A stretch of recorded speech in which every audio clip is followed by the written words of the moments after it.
2007 के आखिरी महीनों में जब इराक जंग लगभग थम चुकी होती है और प्रेसिडेंट बुश जीत का दावा कर चुके होते हैं, तब वहां साइटों की मरम्मत और निर्माण का काम दोबारा शुरू किया जा रहा है।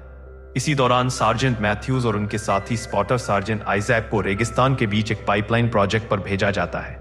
वहां काम कर रहे सारे अमेरिकी मजदूर मारे जा चुके हैं, इसलिए नए लोगों को भेजने से पहले कातिल का पता लगाना इन दोनों की जिम्मेदारी होती है। दोनों सैनिक झाड़ियों और पत्थर की आड़ में बैठकर जलती हुई धूप में इलाके पर नजर गड़ाए रहते हैं और करीब 20 घंटे बीत जाते हैं, लेकिन कोई हलचल नजर नहीं आती।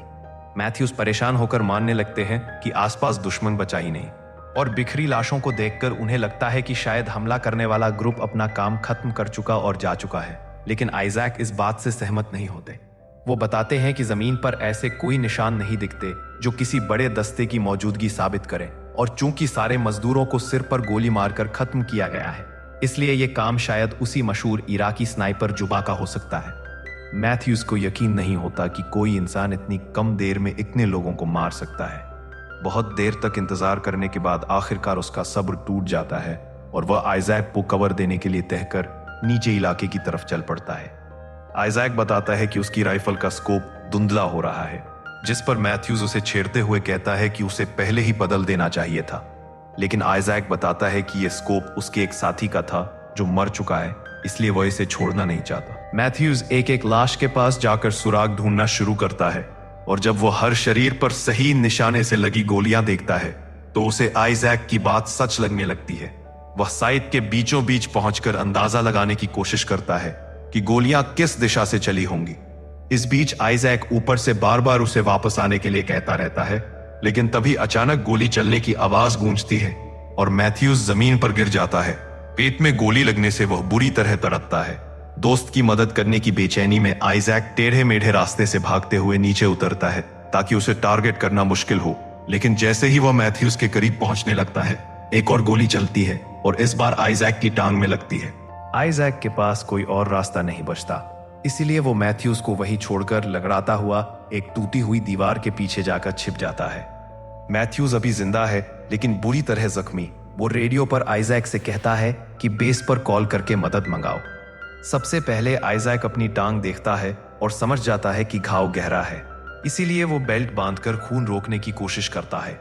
फिर वो अपना रेडियो बैग उठाकर बेस से संपर्क करने की कोशिश करता है, लेकिन उसे एहसास होता है कि कोई सिग्नल नहीं आ रहा। स्नाइपर ने एंटेना पर गोली चलाकर उसे तबाह कर दिया था। तभी मैथ्यूज फिर आवाज लगाता है और कहता है कि स्नाइपर को ढूंढो ताकि वो उस पर निशाना लगा सके। आइजैक उसे चेतावनी देता है कि जरा सी हरकत भी उसे दोबारा गोली लगवा सकती है, लेकिन मैथ्यूज उसकी बात नजरअंदाज कर देता है। मजबूरी में आइजैक दीवार में एक छोटा सा छेद बनाने के लिए चाकू से पत्थर काटना शुरू करता है ताकि स्कोप बाहर निकाल सके, पर ऊपर से गिरे कुछ टुकड़ों से उसका हाथ जख्मी हो जाता है। मैथ्यूज अपनी राइफल तक हाथ बढ़ाने की कोशिश करता है, लेकिन खून की कमी से बेहोश हो जाता है। अपने दोस्त की तरह खत्म नहीं होना चाहता, इसलिए आइजैक हिम्मत करके अपनी टांग से गोली खुद ही ब्लेड की मदद से निकालता है। ये बेहद दर्दनाक होता है। फिर भी वो घाव पर पट्टी बांधता है और थकावट में खुद भी बेहोश हो जाता है। कुछ समय बाद उसकी आंख खुलती है जब ईयरपीस में अजीब सी आवाज आती है। वो बेस का एक अफसर होने का दावा करता है। आइजैक तुरंत हालात बताने लगता है और मेडिकल सप्लाई की मांग करता है, लेकिन बातचीत के दौरान उसे शक होने लगता है क्योंकि वो अफसर अजीब सवाल पूछता है, खासतौर पर यह कि वह या तो अपनी सही लोकेशन बताए या खड़े होकर हवा में गोलियां चलाए ताकि हेलीकॉप्टर सही जगह सामान गिरा सके। आइजैक साफ कहता है कि यह प्रोटोकॉल के खिलाफ है और उसकी जान खतरे में पड़ेगी। जैसे ही वो उसकी आवाज और तौर तरीके पर ध्यान देता है, उसे समझ आता है कि उसका लहजा अमेरिकी नहीं है। ये वही जुबा स्नाइपर है जिसने रेडियो फ्रीक्वेंसी हैक करके जाल बिछाने की कोशिश की है। आइजैक उसकी बातों में नहीं आता और उसे सीधे पहचान लेता है, लेकिन लाइन काटने की बजाय जुबा उससे बातें करने लगता है जैसे वो उसे समझना चाहता हो। आइजैक एक बार फिर रेडियो मिलाने की कोशिश करता है, लेकिन सिग्नल अब भी बंद है। जुबा बेकार के सवाल पूछने पर अड़ा रहता है, और जब आइजैक बात करने से मना करता है तो वो मैथ्यूज को दोबारा गोली मारने की धमकी देता है, ये जानते हुए भी कि शायद वो अब तक जिंदा हो। मजबूरन आइजैक थोड़ी बातचीत करने के लिए तैयार हो जाता है और कहता है पहले जुबा बोले, जबकि वो मिट्टी पर साइट का नक्शा बनाकर गोली की दिशा से स्नाइपर की पॉसिबल लोकेशन का अंदाजा लगाना शुरू करता है। जुबा खुद को एक आम इराकी नागरिक बताता है जो अपने देश को बचाना चाहता है, और आइजैक से उसके परिवार के बारे में पूछता है। इस पर आइजैक साफ कह देता है ये बातें जरूरत से ज्यादा निजी हैं। फिर आइजैक जुबा की सोच का मजाक उड़ाते हुए कहता है कि वो उन्हीं लोगों को मार रहा है जो असल में देश को आगे बढ़ाने की कोशिश कर रहे हैं, जैसे स्कूल बनाना, पाइपलाइन लगाना और ऐसी सुविधाएं जो लोकल इकोनॉमी को मजबूत करें। यह सुनकर जुबा हंस देता है और समझाता है कि जो पैसा कमाया जाएगा वो बाद में वापस अमेरिका ही चला जाएगा। वक्त बीतते जाता है और जुबा सवाल पूछता रहता है, लेकिन आइजैक अपनी कोई पर्सनल बात बताने से इनकार करता है, जिस पर जुबा फिर से मैथ्यूज को गोली मारने की धमकी देता है। लेकिन अब आइजैक उस पर भरोसा नहीं करता। खुद को खतरनाक साबित करने के लिए जुबा उसे उस स्कोप के पिछले मालिक का नाम बताता है और यह भी कहता है कि वो मर चुका है, ठीक वैसे ही जैसे पहले मैथ्यूज ने चिढ़ाया था। इसका मतलब है कि जुबा उनकी बातें शुरू से सुन रहा था जब से वो वहां पहुंचे थे। अपना स्कोप इस्तेमाल करते हुए आइजैक देखता है कि मरे हुए आदमियों में से एक के पास रेडियो है, तो वो उसका शरीर घसीटकर दीवार के किनारे तक ले आता है। लेकिन लकड़ी का सहारा लेने पर भी वो बिना खुद को सामने लाए उसे पहुंच नहीं सकता। इसके बाद आइजैक अपनी पानी की बोतल से पीने की कोशिश करता है, लेकिन उसे खाली पाता है क्योंकि उसमें एक छेद हो चुका होता है, जिसे जुबा बताता है कि उसने जानबूझकर किया था। वो ये भी कबूल करता है कि उसकी कोई गोली मिस नहीं हुई। उसने बोतल, एंटेना और आइजैक की टांग को खास तौर पर निशाना बनाया ताकि उसे ऐसी हालत में फंसा दे जहां से निकलना नामुमकिन हो और वो धीरे धीरे मरे, जिसकी आवाज वो कम्युनिकेटर से सुनता रहेगा और मजा लेगा। जब आइजैक अपनी टांग से निकली हुई गोली ढूंढ लेता है तो उसे ध्यान से देखकर चालाकी से कुछ सवाल पूछते हुए अंदाजा लगाने लगता है कि जुबा किस मॉडल की बंदूक इस्तेमाल कर रहा है।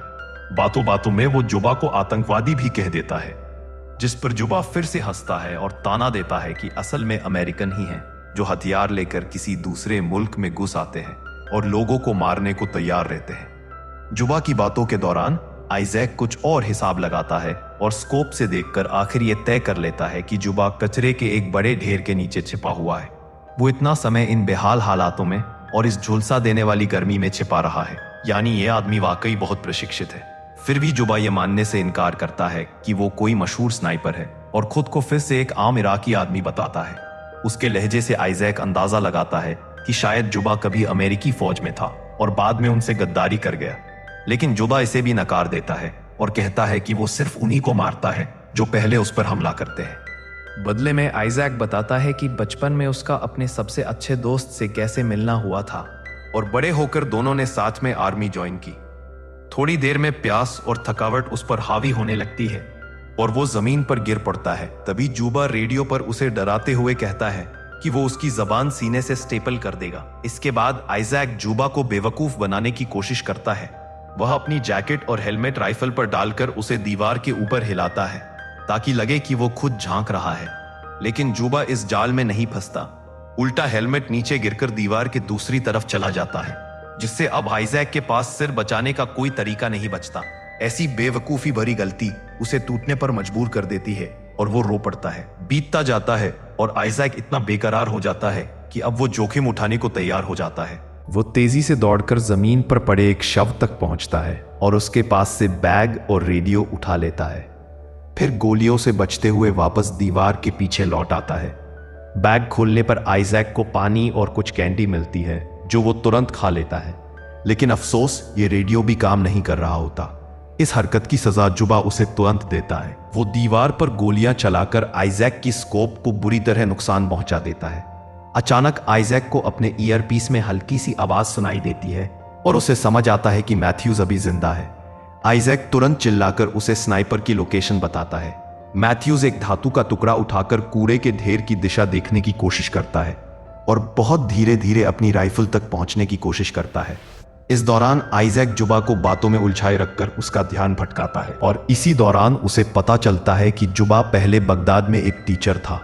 जब अमेरिकी हमले में उसके स्टूडेंट मारे गए तो उसने बदला लेने की ठानी थी और आइजैक जिस टूटी दीवार के पीछे छिपा है वो उसी स्कूल का बचा कुचा हिस्सा है। इसके बाद जुबा आइजैक से पूछता है कि वो इतना टूटा हुआ स्कोप अभी भी क्यों संभाल कर रखे हैं, लेकिन आइजैक जवाब देने से मना कर देता है। इस पर जुबा मैथ्यूज को दोबारा गोली मारने की धमकी देता है। अपने दोस्त को बचाने की बेचैनी में आइजैक कबूल करता है कि वो स्कोप अपने पुराने साथी की याद में रखे हुए है। वो साथी जिसकी मौत आइजैक की एक गलती की वजह से हुई थी, और वही गिल्ट आज तक उसे परेशान करता है। उधर मैथ्यूज राइफल सेट करके बिना देखे कूड़े के ढेर की तरफ गोलियां दागना शुरू कर देता है। आइजैक भी फायर करता है ताकि आवाज उसकी तरफ से आती लगे, लेकिन जैसे ही मैथ्यूज अपनी गन रीलोड करने की कोशिश करता है, जुबा अचानक उसे गोली मार देता है और उसका कंधा छलनी हो जाता है। आइजैक उसे आवाज देता है कि वो घिसटते हुए दीवार के पीछे आ जाए, लेकिन जैसे ही आइजैक मदद करने किनारे की तरफ झुकता है, जुबा एक और शॉट मारता है जो सीधा मैथ्यूज के सिर में लगता है। आइजैक को मजबूरन अपने दोस्त की मौत अपनी आंखों के सामने देखनी पड़ती है और वो मानसिक रूप से टूट जाता है। बस इतना कहता है कि उसे घर जाना है। जुबा उसे कहता है कि अगर वो सच में जाना चाहता है तो वो उसे गोली नहीं मारेगा, लेकिन आइजैक को इस बात पर यकीन नहीं होता। कुछ देर बाद जुबा आइजैक से पूछता है कि जब लड़ाई ऑफिशियली खत्म हो चुकी है तो वो अभी तक यहाँ क्यों फंसा हुआ है। आइजैक चुप हो जाता है, फिर सच कबूल करता है। वो यहाँ इसलिए है क्योंकि उसके पुराने साथी की मौत दरअसल उसी की गलती से हुई थी। एक दुश्मन को मारने की कोशिश में आइजैक ने गलती से अपने स्नाइपर पार्टनर को गोली मार दी, लेकिन उसने सभी से झूठ बोल दिया कि उसके दोस्त को आतंकियों ने मारा था। उसी वक्त रेडियो में अचानक कुछ आवाजें सुनाई देती हैं। आइजैक तुरंत सिग्नल चेक करने की कोशिश करता है और उसे चलती हुई बातचीत सुनकर थोड़ी उम्मीद मिलती है, लेकिन ये खुशी ज्यादा देर नहीं टिकती क्योंकि रेडियो टूटा हुआ होने की वजह से वो खुद कोई संदेश भेज नहीं सकता। आइजैक के लिए सबसे चौंकाने वाली बात यह होती है कि उसी बातचीत में जुबा भी शामिल हो जाता है और वो आइजैक का नाम लेकर मदद करने का नाटक शुरू कर देता है। आखिरकार आइजैक को समझ आता है कि जुबा शुरू से अमेरिकी कम्युनिकेशन सिस्टम में हैक करके खुद को अमेरिकी सिपाही बताता रहा है। वो मदद मांगने का नाटक करके बैकअप टीमों को बुलाता है और फिर घात लगाकर उन्हें मार देता है, क्योंकि सरप्राइज अटैक में वो हमेशा बढ़त में रहता है। आइजैक बीच में बोलकर उसे रोकने की कोशिश करता है, लेकिन उसका कोई असर नहीं होता। कुछ देर बाद आइजैक बेहोशी से जागता है तो महसूस करता है कि एक कौवा उसकी घायल टांग को नोच रहा है। ये देखकर कि पक्षी भी उसे मरा हुआ समझ रहे हैं, वो आखिरी दाम खेलने का फैसला करता है। वो रस्सी और एक डंडी की मदद से मैथ्यू की राइफल अपनी ओर खींचता है और कूड़े के ढेर की तरफ निशाना साधता है। उसी समय हेलीकॉप्टर इलाके में पहुंच जाते हैं और अनजाने में आइजैक का ठिकाना उजागर कर देते हैं, जबकि जुबा यही चाहता था। आने वाले सैनिकों की जान बचाने के लिए आइजैक टूट चुकी दीवार को धक्का देकर गिरा देता है। इससे धूल का एक बड़ा गुबार उठता है और जुबा के लिए आइजैक को सही निशाने पर लेना मुश्किल हो जाता है। आइजैक बिना पक्का निशाना जाने कूड़े के ढेर पर गोलियां चलाना शुरू कर देता है। यह पता करने के लिए कि जुबा मरा है या नहीं, वो आखिरकार अपनी छुपी हुई जगह से उठकर खड़ा हो जाता है। उसे हैरानी होती है कि जुबा इस मौके का फायदा उठाकर गोली नहीं चलाता। यह देखकर आइजैक को यकीन हो जाता है कि शायद उसने जुबा को वाकई खत्म कर दिया है। कुछ ही देर में हेलीकॉप्टर पहुंचता है और आइजैक को स्ट्रेचर पर लेकर तुरंत इलाज के लिए ले जाता है। आइजैक जुबा के बारे में बताने की कोशिश करता है, लेकिन हेलीकॉप्टर के शोर की वजह से उसकी आवाज किसी तक नहीं पहुंच पाती। तभी जुबा गोलियां चलाना शुरू कर देता है, मेडिकल सैनिकों को एक एक करके मारता है और आखिरकार पायलट को भी निशाना बनाता है। हेलीकॉप्टर तुरंत जमीन पर गिर जाता है और क्रैश हो जाता है, जिससे आइजैक की मौत हो जाती है और जुबा अपने वादे पर कायम रहता है। तकनीकी रूप से आइजैक को गोली नहीं लगी थी। इसके बाद जुबा फिर से अमेरिकी कम्युनिकेशन लाइन में हैक कर देता है और खुद को अमेरिकी सिपाही बताकर अगले शिकारों को फंसाने की तैयारी करता है। अगर आप ऐसे और वीडियो देखना चाहते हैं तो सब्सक्राइब करें और नोटिफिकेशन ऑन करना ना भूलें। देखने के लिए धन्यवाद।